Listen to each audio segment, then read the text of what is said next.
Bueno, acá vamos a ver un cuadro de ubicación espacio-temporal de las principales culturas americanas.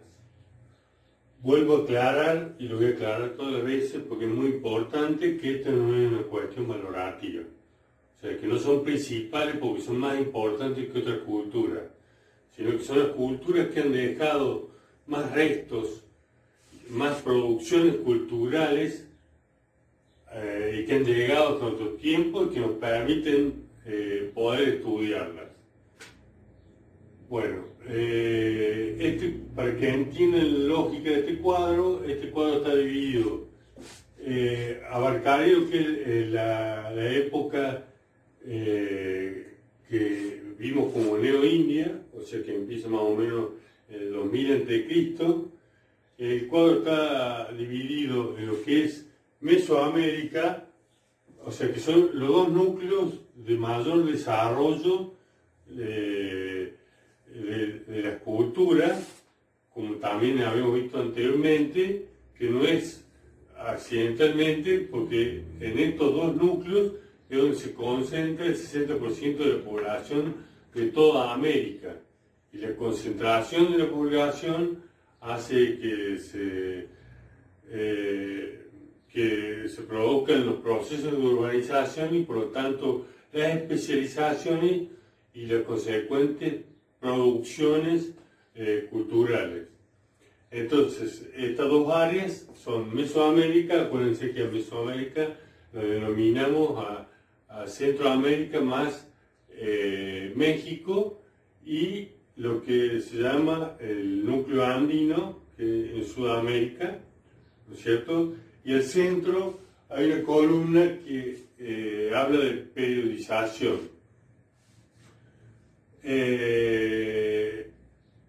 Porque en general se dividen las épocas de desarrollo de las culturas en tres periodos: el periodo formativo o preclásico, el periodo clásico y el periodo postclásico, ¿cierto? Eso estaría armado en estas tres columnas. Esto también tiene cierta relatividad, porque en realidad el periodo se define por las características de la cultura. Según la característica de la cultura, sería una cultura clásica, preclásica o postclásica.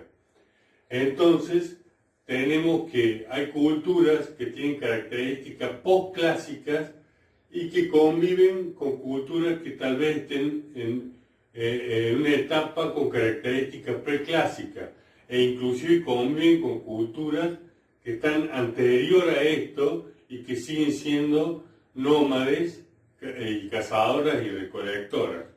O sea que también, si bien acá se las ubica más o menos temporalmente, en realidad esto es atemporal, porque la clasificación del tipo de cultura depende de sus características, ¿cierto?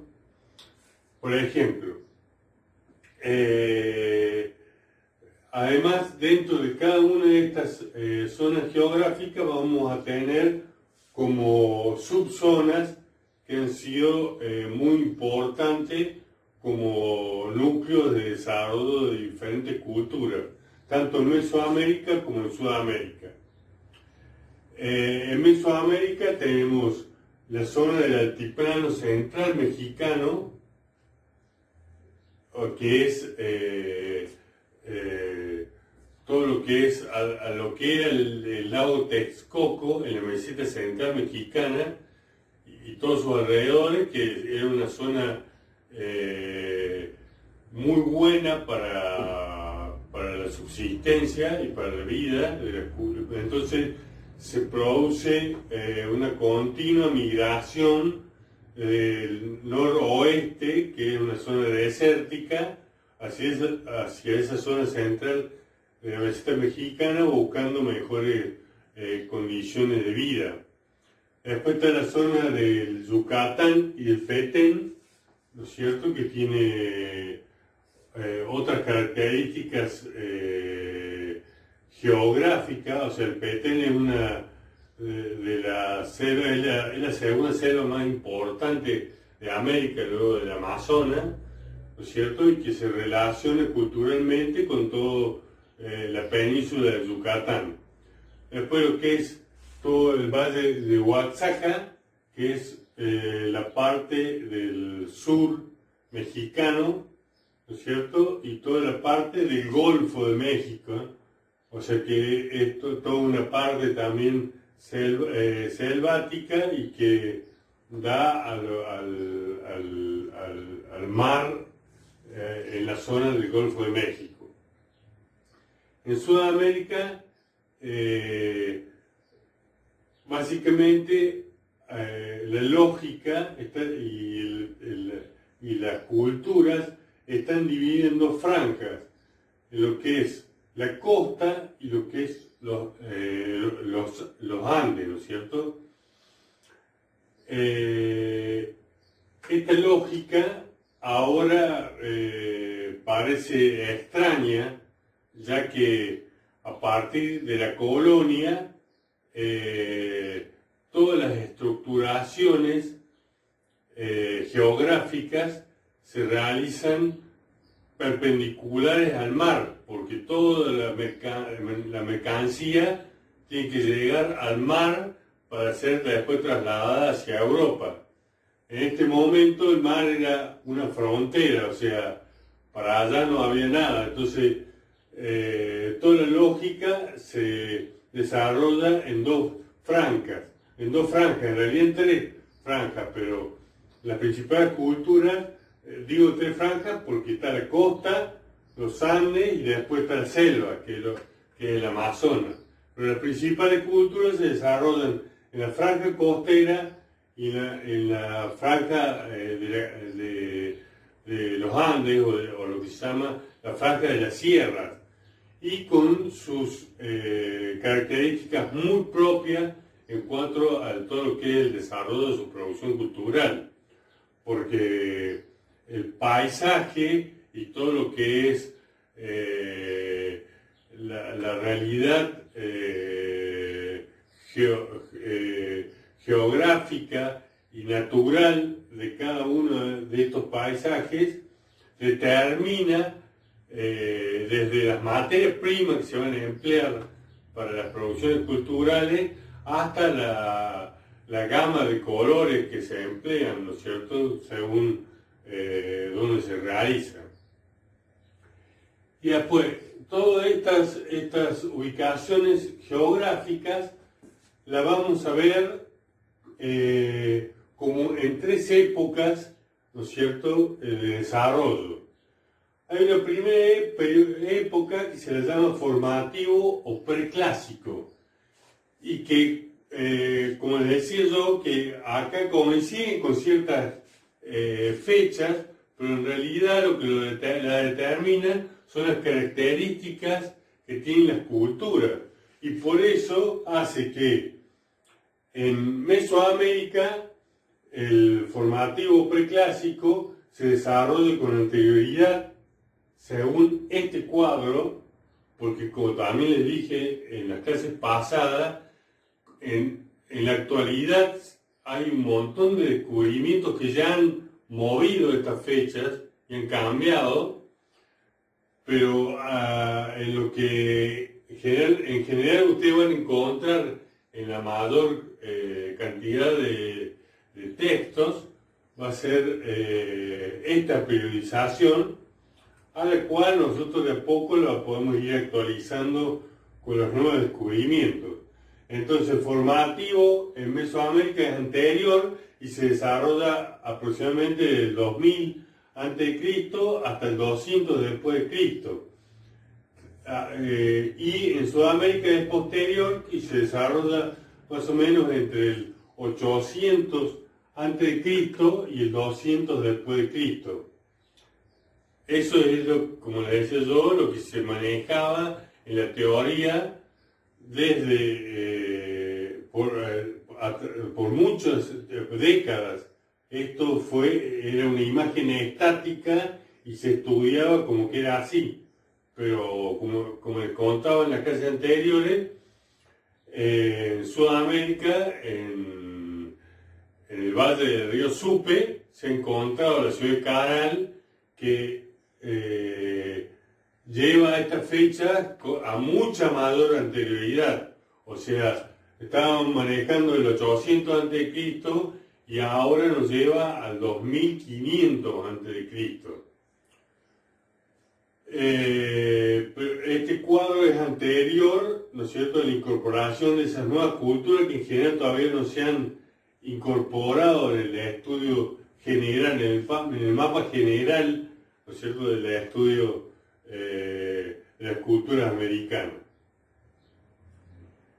Este primer periodo formativo preclásico es donde se empiezan a desarrollar, o sea, acordémonos, hacía muy poco tiempo donde las culturas se habían vuelto de poco sedentarias, se empiezan a asentar en lugares y no solamente que asentar, sino que se empiezan a concentrar en los primeros fenómenos urbanísticos, o sea, concentración de cierta importancia en la cantidad, en el número de habitantes. Entonces se empieza a desarrollar las primeras cerámicas, los primeros tejidos, los trabajos de piedra más finos, porque hemos visto que ya hacía mucho tiempo que se venía trabajando la piedra, pero acá en forma mucho más elaborada y fina, el trabajo de la madera, empiezan las primeras escrituras jeroglíficas, si bien el término no está bien, porque los jeroglíficos son los que encontramos en Egipto. Acá en general encontramos glifos, que es una palabra más genérica, ¿no es cierto? Los jeroglíficos son la escritura a través de símbolos. Acá en América no es exactamente así. Entonces encontramos esas primeras escrituras, los calendarios, el comercio empieza a tener mucha importancia, y como también les había dicho antes, el comercio es muy importante no solamente por el intercambio de mercadería, sino que a través del comercio también se produce la influencia de unas culturas sobre otras.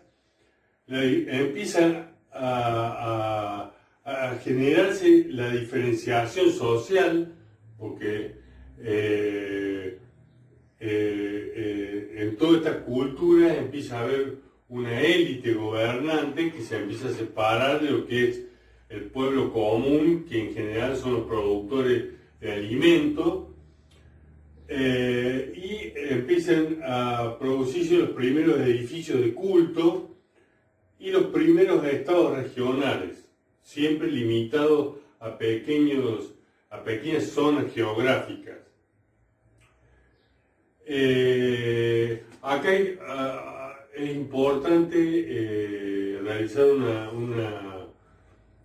una aclaración con respecto a que la religión en todas las culturas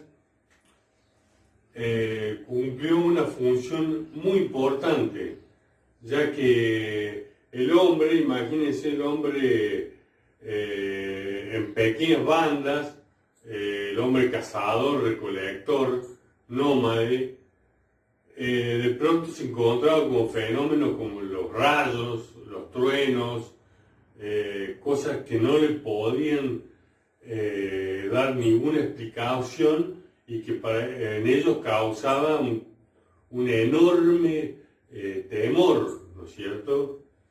Entonces, la introducción de la religión en todas estas pequeñas sociedades es muy importante, porque por un lado es como que le dan algún tipo de explicación, por más que sea una explicación esotérica, a estos fenómenos, pero que a ellos los tranquiliza, porque de pronto a lo que no tiene explicación pasa a ser algo sagrado. Y por otro lado, la religión empieza a ser la primera normativa que ayudan a generar las primeras estructuras de organización social.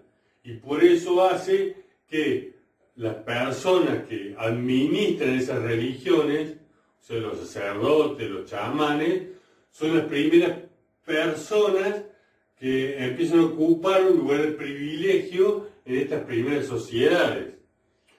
Y después, en muchas de estas culturas no aparece ningún tipo de escritura, entonces la manifestación de estas religiones es a través de las distintas producciones de arte y de arquitectura. Y es la forma de manifestarlo y de difundirlo. Entonces también todas estas personas que producen ese arte y esa arquitectura también forman como una franja social que se encuentra entre la élite gobernante y entre los campesinos productores de alimentos.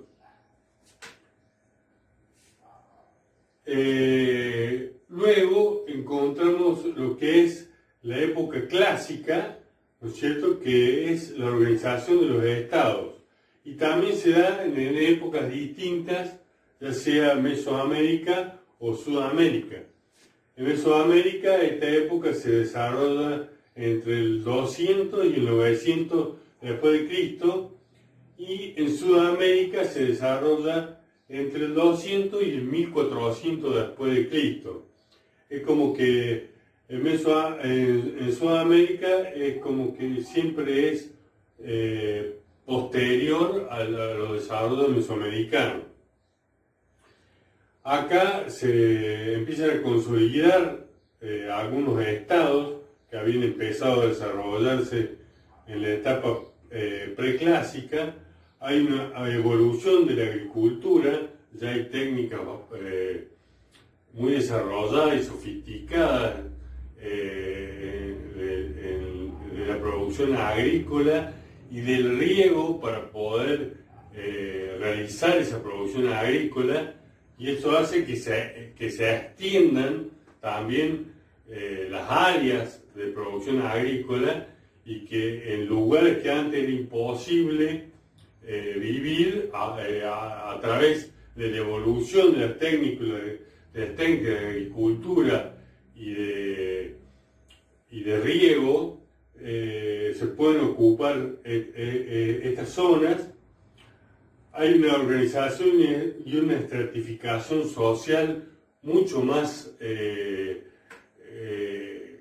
organizada y mucho más compleja. O sea, acá era una primera organización muy simple. Acá cada vez se va complejizando más esa estratificación social. Se van consolidando los gremios, o sea, esa franja intermedia, esa franja social intermedia, que yo le decía que eran los productores de las distintas disciplinas del arte y de la arquitectura, se empiezan a especializar, entonces se consolidan en distintos gremios, que son los que producen cerámica, los que producen tejido, los de la industria lítica, o sea, de la piedra. Se empiezan como a consolidar estos gremios, empiezan a ser muy importantes los centros ceremoniales, porque usted piensen que la élite gobernante en esta época son teocracias, o sea que son sacerdotes en general los que gobiernan en esta época. Entonces ellos se ubican en estos centros ceremoniales donde en general la gente acude para determinadas fechas o para determinadas ceremonias, y la representación de esta religión que es la que articula todas las organizaciones sociales de los grupos y de las culturas en el periodo clásico. Acá es muy importante hablar de centros ceremoniales, porque en realidad todavía no son ciudades, porque la gente sigue viviendo en el campo, en los alrededores, y acuden a estos centros ceremoniales en determinado momento para determinadas ceremonias, y en estos centros ceremoniales solamente vive la élite gobernante, ¿no es cierto? Y en estos centros ceremoniales se empieza a encontrar un desarrollo de una arquitectura monumental. Además también, con lo que habíamos hablado al principio de la evolución de las técnicas agrícolas, también hay una evolución en lo que se refiere a la domesticación de animales, que eso también va a tener mucha importancia, no tanto en la subsistencia, también, como les hablaba la vez pasada, por ahí son detalles que determinan las características del desarrollo de diferentes zonas. ¿A qué me refiero? Que en Sudamérica tienen animales de cierto porte, como son los camélidos, o sea, los guanacos, las llamas, las alpacas, las vicuñas, que permiten el transporte de mercancías. Entonces, hay mucha más relación en el territorio de lo que puede haber en Mesoamérica, donde no cuentan con esa posibilidad, ¿no es cierto? Por eso es muy importante cosas que por ahí no se las tiene en cuenta o no se las nombra, y que también siendo determinantes en las formas en que se desarrollan las culturas en los distintos territorios. Y por último, el periodo postclásico, que en Mesoamérica se desarrolla del 900 hasta 1519 después de Cristo, que es la época donde se conquista Tenochtitlán, y en Sudamérica desde el 1100 hasta el 1532, que es como se conquista Cusco. Este es un periodo de expansión, hay una tendencia del imperialismo y militarización, hay una organización administrativa y hasta la llegada de los europeos. O sea, acá hay un cambio muy importante entre lo que es el clásico, donde, como habíamos dicho antes, eran teocracias, o sea, eran sociedades gobernadas por los sacerdotes a través de leyes impuestas por la religión. Pasamos a un periodo donde se empiezan a armar aristocracias gobernantes, o sea que ya no son los sacerdotes los que gobiernan, y esos gobernantes respaldan su poder a través de la militarización, a través de los ejércitos, de las armas. Entonces, empiezan, justamente como empiezan a organizar esos ejércitos, empiezan a realizarse conquistas de unas culturas sobre otras, ¿no es cierto? Y por lo tanto a organizarse en áreas más extensas, por lo cual necesitan una organización administrativa mucho más compleja. Y ni hablar de lo que era la estratificación social. Acá con todos los estratos que hay, desde los simples campesinos hasta esta aristocracia que gobierna, donde también está todos los sacerdotes y los que...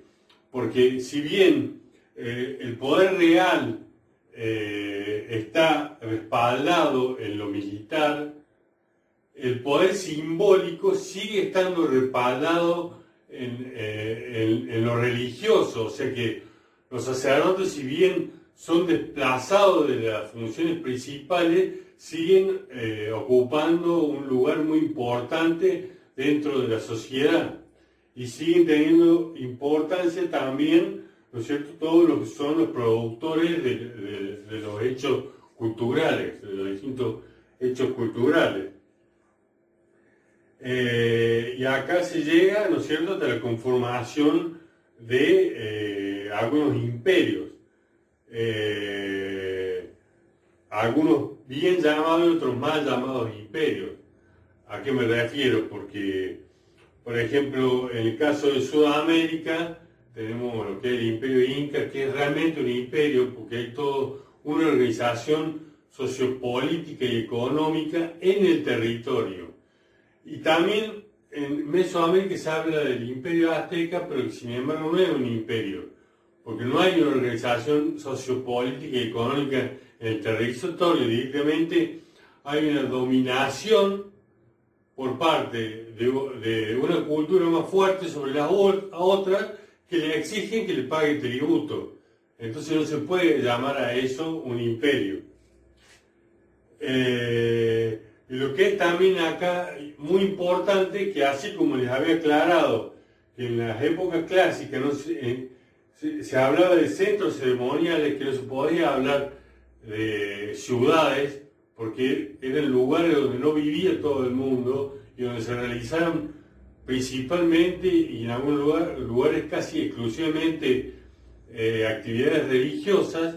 En el postclásico ya realmente empiezan a aparecer grandes ciudades, porque son lugares donde se realiza todo tipo de actividades, donde se asienta la aristocracia gobernante, o sea, hay una actividad política y administrativa, hay una actividad religiosa y también hay una actividad, aparecen los grandes mercados, hay toda una actividad comercial también